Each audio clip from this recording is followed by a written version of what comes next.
बाबा जी और हुजूर जी की प्रिय साध संगत जी राधा स्वामी जी संगत जी आज 2 मई को डेरा ब्यास में मई महीने के पहले भंडारे की शुरुआत हो चुकी है। आज शाम ठीक 4 बजे हुजूर जी ने व्यास में संगत के साथ प्रश्न उत्तर का सत्र किया। आज माहौल थोड़ा शांत और हल्का उदास सा महसूस हो रहा था क्योंकि बाबा जी आज स्टेज पर नहीं आए। आज सुबह सत्संग के टाइम भी बाबा जी स्टेज पर नहीं आए थे।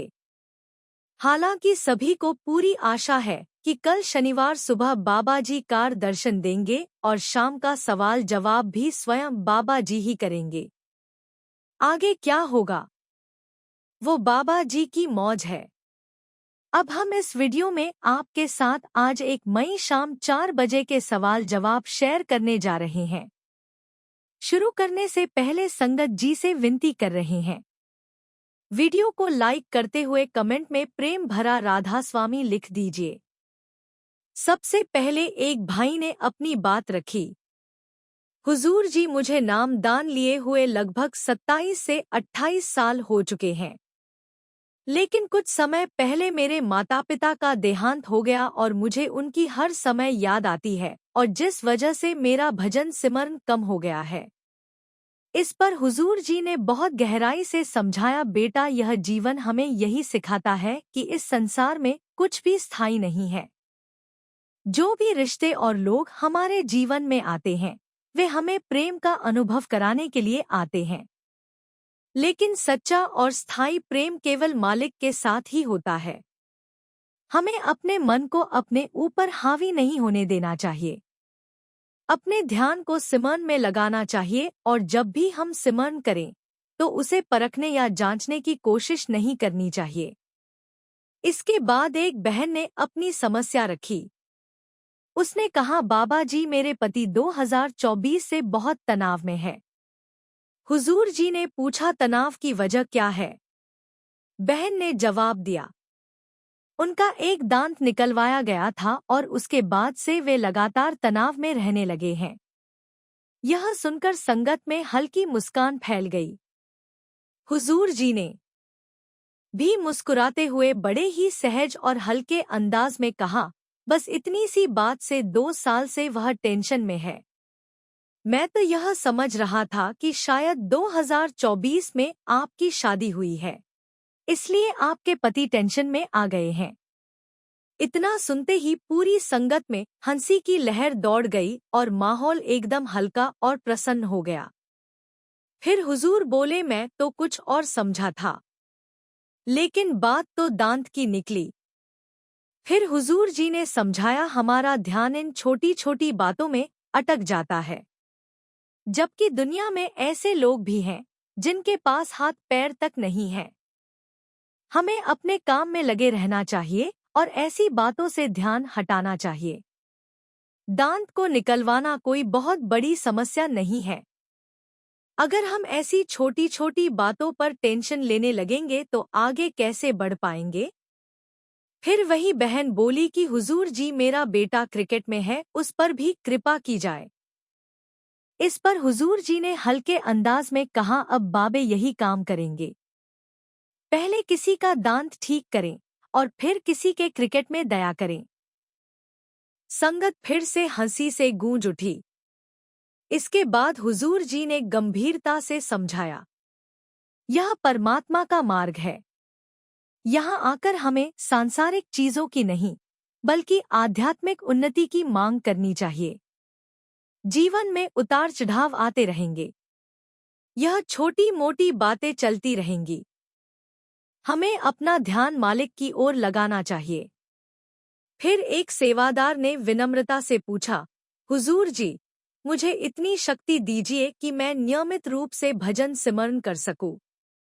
इस पर हुजूर जी ने बड़ी सरलता से समझाया, मालिक ने हमें पहले से ही बहुत कुछ दिया हुआ है, उसकी दया अपार है। अब हमारी जिम्मेदारी है कि हम अनुशासन में रहकर बैठे। चाहे मन लगे या ना लगे, हमें बैठना जरूर है। यही सबसे जरूरी बात है।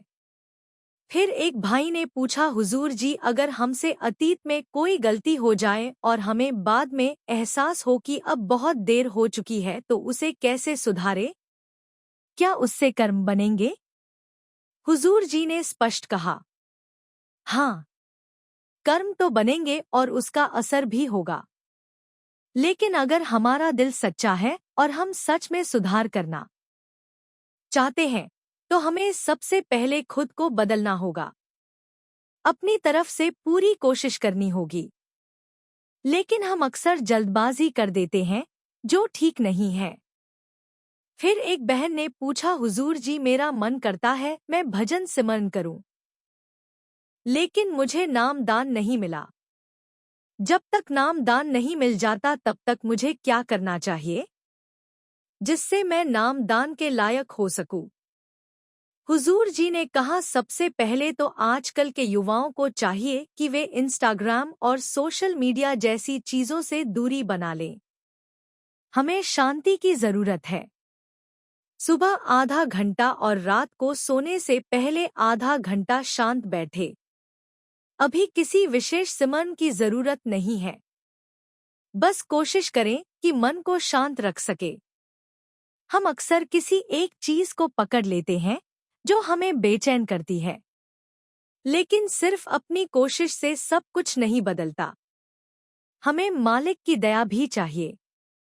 फिर एक बहन ने रोते हुए कहा, हुजूर जी, आप तो सब कुछ जानते हैं। मुझे बताइए कि मुझे क्या करना चाहिए। यह बहन बहुत दुखी लग रही थी।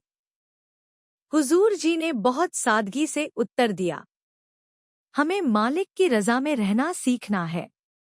जिसने अब तक हमारा साथ दिया है, वही आगे भी संभालेगा।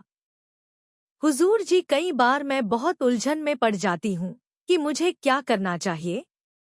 जैसे मैंने कई विषय चुने हैं और सभी मुझे पसंद भी हैं, लेकिन समझ नहीं आता कि भविष्य के लिए किसे चुनूं। इस पर हुजूर जी ने हंसते हुए बहुत हल्के फुल्के अंदाज में जवाब दिया, तो फिर अक्कड़ बक्कड़ बम्बे बो करके ही फैसला कर लिया करो। बचपन में मैं भी यही करता था। यह सुनते ही पूरी संगत ठहाके लगाकर हंस पड़ी और माहौल एकदम खुशनुमा हो गया। फिर एक बहन ने कहा, हुजूर जी, कई बार हम पूरी मेहनत करते हैं, लेकिन वैसा परिणाम नहीं मिलता जैसा हमने सोचा होता है। हुजूर जी ने समझाया, हम अपनी उम्मीदों को परिणाम से जोड़ लेते हैं। सोचते हैं कि 90% आएंगे, 95% आएंगे। लेकिन सच्चाई यह है कि हमारे होने या ना होने से भी दुनिया चलती रहती है। इसलिए परिणाम के पीछे मत भागो। घबराना नहीं है। बस अपने हिस्से के सही प्रयास करते रहो। इसके बाद एक व्यक्ति ने अपनी परेशानी बताई। उसने कहा, हुजूर जी, मेरे ऊपर 4 केस चल रहे हैं। उनमें से एक तलाक का मामला भी है। हुजूर जी ने कहा, कोई भी स्थिति हो, ताली एक हाथ से नहीं बजती। दोनों पक्षों की भूमिका होती है। यह सब कर्मों का हिसाब है। अगर हमारे कर्म हमें कोर्ट कचहरी तक ले आए हैं, तो समझो यह भी उसी मालिक की रजा है। हमें इन कर्मों को शांत करना है और अपना ध्यान सिमरन में लगाना है। ज्यादा सोच विचार में नहीं उलझना है। बस अपनी तरफ से जो सही हो सकता है वह करते रहना है। फिर एक भाई ने कहा, हुजूर जी, सत्संग में कहा जाता है कि सही रास्ता हमें अंदर से ही दिखाई देगा। यह कैसे होगा? हुजूर जी ने जवाब दिया, जब हमारे भीतर स्थिरता आएगी, तब हमें खुद ब खुद सही दिशा का एहसास होने लगेगा। इसके लिए हमें खुद को समय देना होगा। परमार्थ के लिए समय निकालना होगा। फिर एक बहन ने भावुक होकर कहा, मेरे पास शब्द नहीं है कि मैं आपका धन्यवाद कैसे करूं। मैं इसके लायक भी नहीं हूं। हुजूर जी ने समझाया, हमें यह महसूस करना चाहिए कि मालिक ने हमें कितना कुछ दिया है।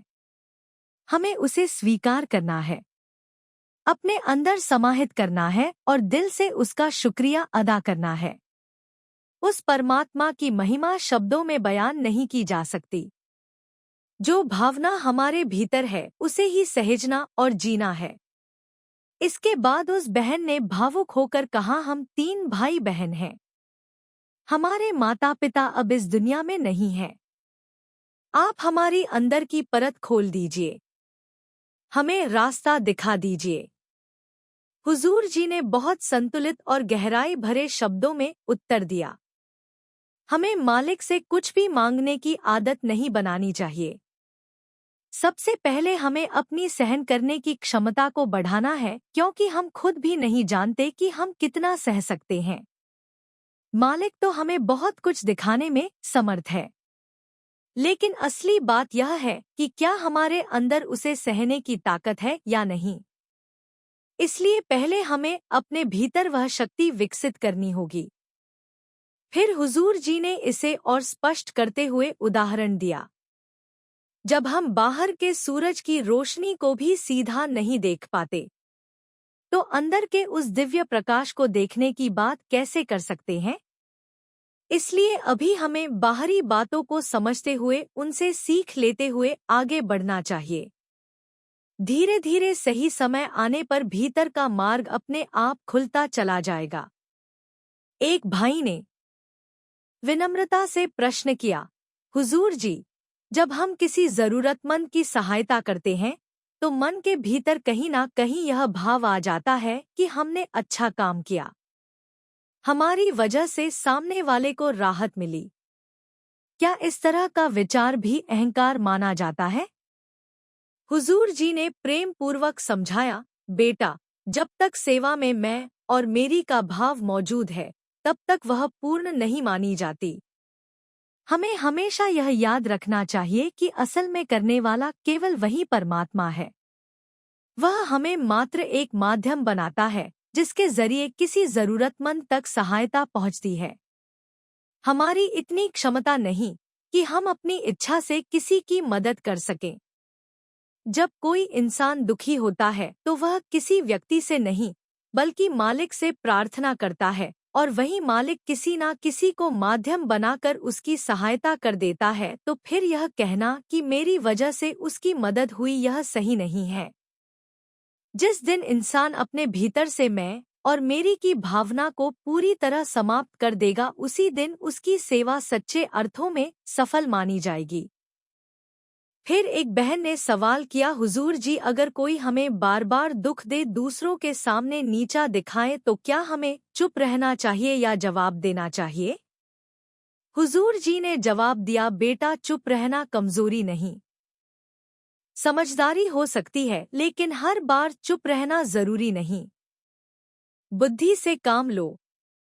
जहां जरूरी हो वहां अपनी बात विनम्रता से रखो, लेकिन गुस्से से जवाब मत दो। फिर एक भाई ने सवाल किया, हुजूर जी, हम सब जानते हैं कि दुनिया अस्थायी है और यहाँ जितने भी लोग हैं सबने एक दिन चले जाना है। फिर भी हम दुनिया के लोगों और यहाँ की वस्तुओं से दिल लगा बैठते हैं। हुजूर जी ने जवाब दिया, बेटा, इंसान जब इस सृष्टि में आता है तो उसका मन एकदम खाली होता है, लेकिन धीरे धीरे यहाँ की चकाचौंध और अपने रिश्तों की पहचान होने लगती है, और मन समझ बैठता है कि यही मेरे सच्चे रिश्ते नाते हैं और इस दुनिया की वस्तुएं मुझे हमेशा सुख देती रहेंगी। यह मन की आदत होती है। जो दिखता है मन उसी से जुड़ जाता है, और जो दिखाई नहीं देता उसे समझने में समय लगता है। इसलिए सत्संग और सिमरन जरूरी है, ताकि धीरे धीरे ध्यान उस असली चीज की तरफ जाए जो हमेशा रहने वाली है।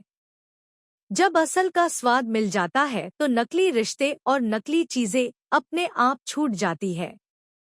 फिर एक भाई ने सवाल किया, हुजूर जी, जब हम सही होते हैं फिर भी लोग हमें गलत समझते हैं तो अंदर बहुत तकलीफ होती है, इससे कैसे निकले? माफ करना मतलब उस बात को छोड़ देना जैसे वह कभी हुई ही नहीं। यह तभी होगा जब हम अपने आप को मालिक के हवाले कर देंगे, मालिक के बहाने में रहेंगे। फिर एक भाई ने सवाल किया, हुजूर जी, जब हमारे साथ अच्छा होता है तो हम खुश हो जाते हैं, लेकिन जब कुछ गलत होता है तो हम दुखी हो जाते हैं। क्या यह भी हमारी कमजोरी है? हुजूर जी ने जवाब दिया, बेटा, यह मन की प्रकृति है। सुख में खुश हो जाना और दुख में शिकायत करना, यह सब इंसान की फितरत होती है। लेकिन जो मालिक से जुड़ जाता है, वह दोनों अवस्थाओं, भले ही सुख हो या दुख, उनमें संतुलित रहना सीख जाता है। हमारी असली ताकत यह है कि हालात जैसे भी हो, अंदर की शांति बनी रहे, और अंदर की शांति भजन सिमरन से संभव है। संगत जी, यह थे 1 मई को हुए डेरा व्यास के सवाल जवाब। संगत से विनती है, कमेंट में राधा स्वामी जरूर लिखिए और वीडियो को लाइक और शेयर करने की सेवा जरूर कीजिए। अगर आपको हमारे चैनल के वीडियो अच्छे लगते हैं तो हमारे चैनल को सब्सक्राइब करना मत भूलिए। राधा स्वामी जी। संगत जी, वीडियो को लाइक करें, कमेंट में प्रेम से राधा स्वामी लिखें और चैनल नेम नाम दी महक को सब्सक्राइब जरूर करें।